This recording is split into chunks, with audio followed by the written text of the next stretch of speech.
রসে টুলমুল, মুখে দিলে মিলিয়ে যাওয়ার মতো দুধে ভেজা এই পিঠা একবার না খেলে বুঝতেই পারবেন না এটা কতটা মজার। তবে বানানোটা একদমই ইজি, অন্যান্য পিঠার তুলনায় এটা বানাতে পারবেন খুবই সহজে। মুখে দিলেই মিলিয়ে যাবে আর খাওয়ার সাথে সাথে মন প্রাণ ভরে যাবে এমন একটা পিঠা। চলুন পিঠাটা কিভাবে বানিয়েছি সেটাই শেয়ার করে দিই। প্রথমে আমি পিঠার জন্য পুর রেডি করে নিব। হাফ কাপের থেকেও একটু কম সুজি নিয়েছি আর এই সুজিটা এখন ভেজে নিব 2-3 মিনিট মিডিয়াম হিটে। সুজিটা ভাজতে ভাজতে একটু দিয়ে দিব কাজু বাদাম। কাজু বাদামটা দেওয়ার কারণে সুজির এই ক্ষীরটা খেতে কিন্তু খুবই ভালো লাগবে। বাদাম কুচিগুলো দেওয়ার পরে আরো 1-2 মিনিট এটা ভেজে নিলাম। এখন দিয়ে দিব দুধটা আগে থেকে জাল করে হালকা একটু ঘন করে রেখে দিয়েছিলাম।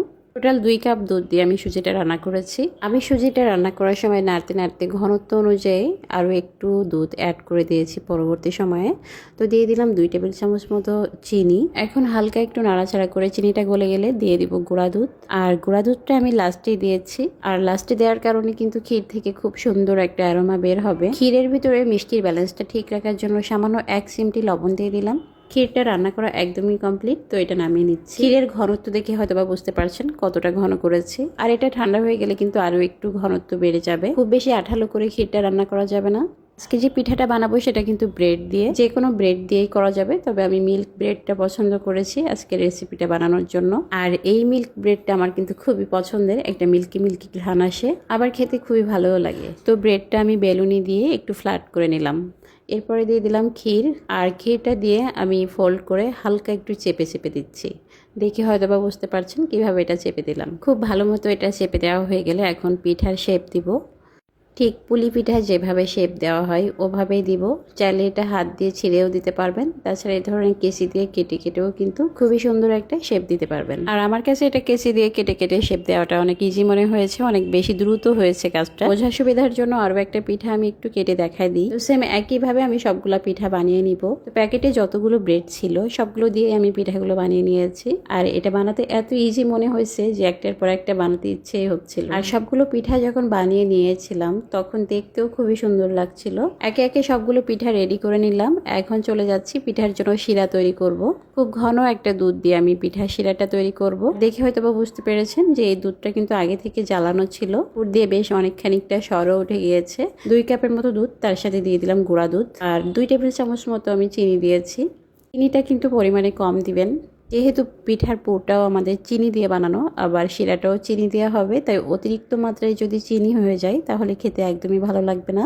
আর এই দুধটা জাল করে অনেক বেশি ঘনও করতে হবে না, যেহেতু আগে থেকে জাল করা ছিল। 2-3টা এলাচ দিয়ে আমি আরও একটু জাল করে এটা নামিয়ে নিয়েছি।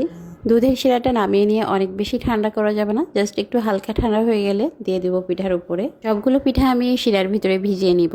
আর পিঠাগুলো কিন্তু আপনারা গরম গরমও খেতে পারবেন, আবার চাইলে ঠান্ডা করে খেতে পারবেন। গরমের দিনে এই পিঠাটা যখন ঠান্ডা ঠান্ডা মুখে দিবেন তখন কিন্তু মন প্রাণ একদম জুড়িয়ে যাবে।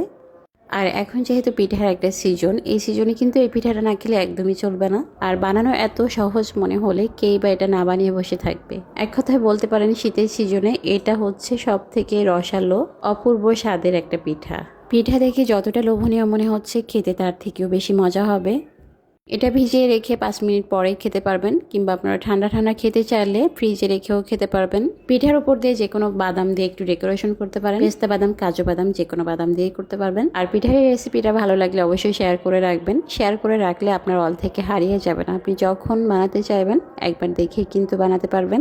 আসলে সব রেসিপি মনে রাখা সম্ভব না, যদি অলে শেয়ার করা থাকে তাহলে কিন্তু সেই রেসিপিগুলো খুব সহজে বানিয়ে নেওয়া যায়। একটা পিঠা জাস্ট আপনাদের দেখানোর জন্য একটু কেটে আমি শেয়ার করছি।